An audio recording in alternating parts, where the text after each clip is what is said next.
सड़िया ला दो पिया कलकतिया जे में झालर मटिया हो।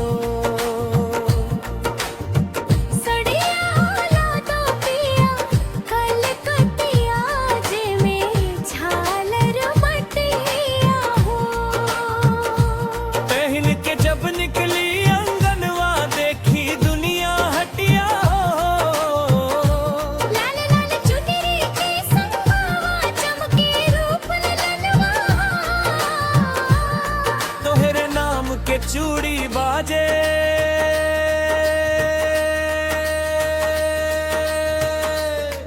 धड़के मोरा मनवा।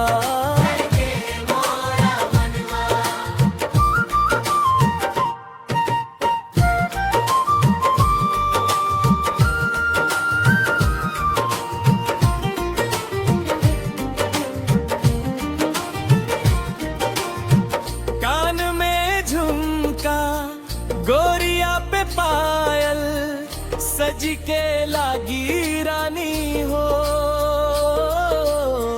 तोहरे खातिर रोज सावरनी ने तू ही मोर कहानी हो।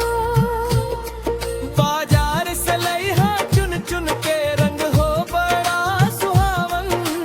तोहरा संगवा लागे पिया हर मौसम सावन। सड़िया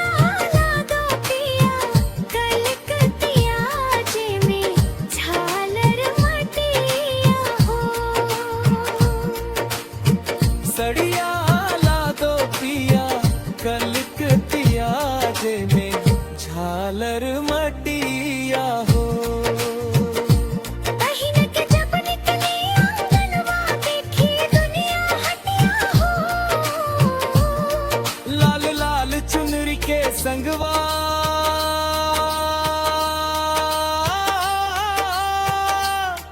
चमके रूप ललनवा।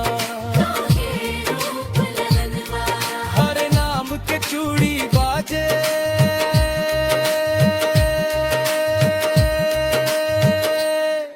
धड़के मोरा मनवा।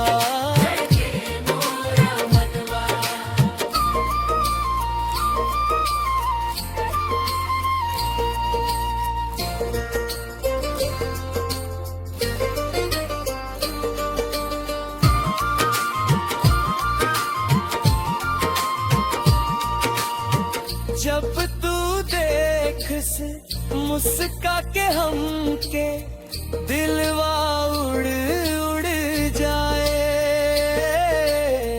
सड़िया के झालर हवा में रहारे सबके नजरिया धाए। गोदी में बैठा के पिया प्यार से गीत सुनावा। रौरा संग जिंदगी के हर पल हंसते हंसते बितावा। सड़िया ला दो पिया कलकतिया जे में झालर मटिया हो। तोरे प्यार में सजनी बनके